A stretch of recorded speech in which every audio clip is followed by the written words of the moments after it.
Tonight, we talk about happiness, that quirky, elusive emotion that the Declaration of Independence maintains we have every right to pursue. And man, do we pursue it. We're suckers for an endless stream of self-help books that promise a carefree existence for a mere $24.95. Television hucksters of every kind claim they have the key to nirvana. So the happiness business, at least, is one big smiley face. As for the rest of us, well, the main scientific survey of international happiness carried out by Leicester University in England ranks the U.S. a distant 23rd, well behind Canada and Costa Rica. But you'll be pleased to know we beat Iraq and Pakistan. And the winner is, once again, Denmark.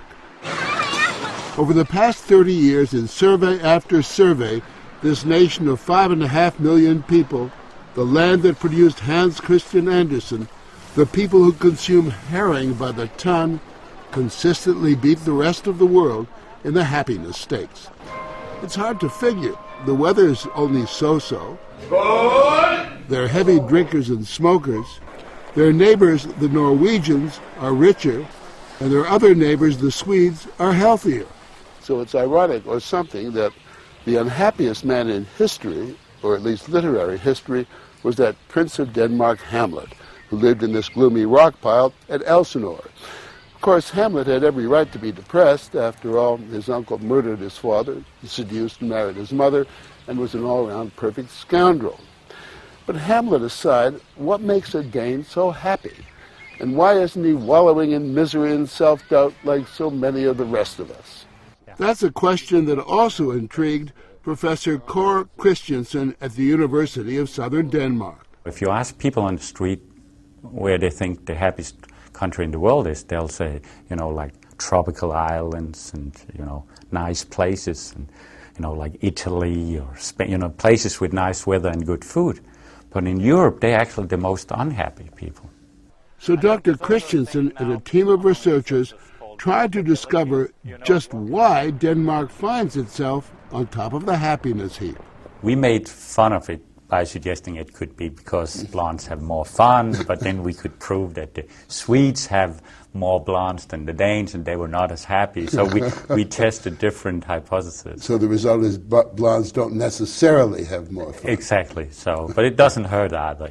After careful study, Dr. Christensen thinks he isolated the key to Danish anti-depression. What we basically figured out that although the Danes were very happy with their life, when we looked at their expectations, they were pretty modest. So by having low expectations, you're rarely disappointed. Exactly. Dr. Christensen's study was called Why Danes Are Smug, and essentially his answer was it's because they're so glum and get happy when things turn out not quite so badly as they expected. I was thinking about what if it was opposite, that Denmark maybe was number 20 and another country was number 1. I'm pretty sure the Danish television would say, well, number 20 is not too bad, it's still in the top 25, and that's not too bad. History may also play a role in the country's culture of low expectations.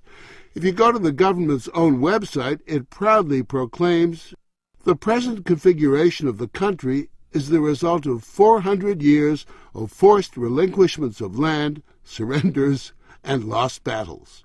Could it be that the true secret of happiness is a swift kick in the pants or a large dose of humiliation? Do you think there's some kind of inverse relationship between, the more powerful you are, the more unhappy you are, and the weaker you are, the happier you are? Well, at least the pressure is off you. And if you're doing pretty well and once in a while it's outstanding, you're very happy about it. But if your starting point is that you should be outstanding, that's not good. Do Danes like being slightly in the shadows? I think it's a little bit like in bicycling race. You like to come from behind. Which is exactly what the underdog Danes did in the 1992 European Soccer Championship. Christensen says it created such a state of euphoria that the country has not been the same since. But is there more to it? We asked Danish newspaper columnist Sebastian Dorset what he thought about Denmark's #1 status. If you didn't tell me about the survey, I wouldn't believe that Denmark was the happiest place because everybody complains all the time. I find it fascinating that you say people complain, but there is a real sense of contentment here. Yeah. Dorset says that contentment may stem from the fact that Denmark is almost totally homogeneous, has no large disparities of wealth, and has had very little national turmoil for more than half a century. We have very little violence, we have very little murder, so people feel very safe.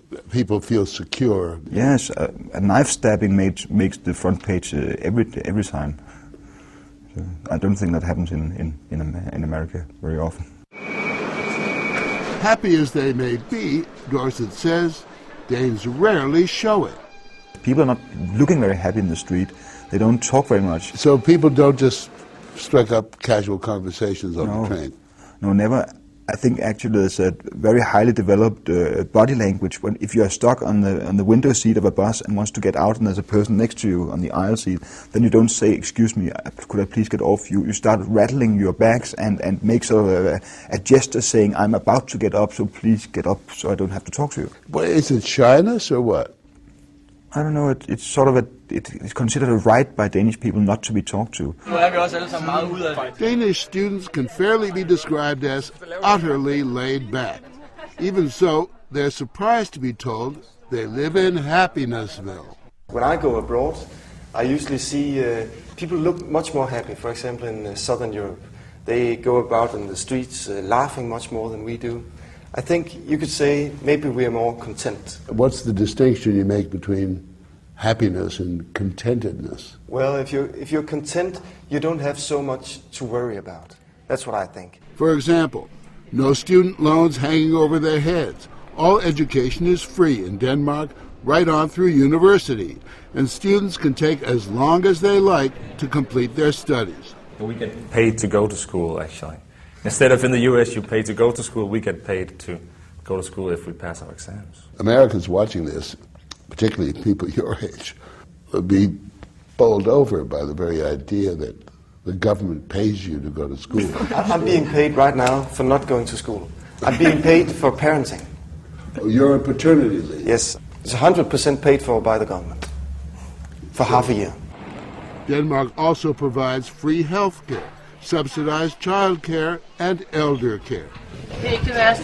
A social safety net spread the length and breadth of the country. I mean, we're pretty much free to do whatever we want. We secure it from the day we're born. For a Dane who lives in Denmark. Fish and beeraholics they may be, but workaholics they are not. In Denmark, the average work week is what? 37? 37 hours. And how much vacation? 6 weeks. There are billionaires in the United States who don't get 6 weeks vacations. Maybe they should. But in getting all those wonderful gifts from the government, the Danes do pay a price. How much would a sort of middle-income person pay in taxes? About 50. Half. And that is one trade-off most Americans are not willing to make. Americans, according to Harvard psychology lecturer Tal Ben-Shahar, want it all. In America, part of the ethos, part of the American dream is that more is better. And the more is better usually applies to the material realm. And that doesn't pan out, that doesn't work. It doesn't make us happier. Ben-Shahar teaches a course at Harvard called Positive Psychology, the Science of Happiness. He began the class 4 years ago, and it became the most popular course on campus, enrolling 1,400 students.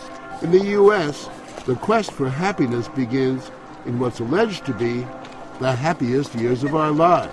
There's a lot of unhappiness on college campuses, and it's not just at Harvard. Over 94% of college students nationwide are stressed and overwhelmed, and students are paying a very high price for this pressure.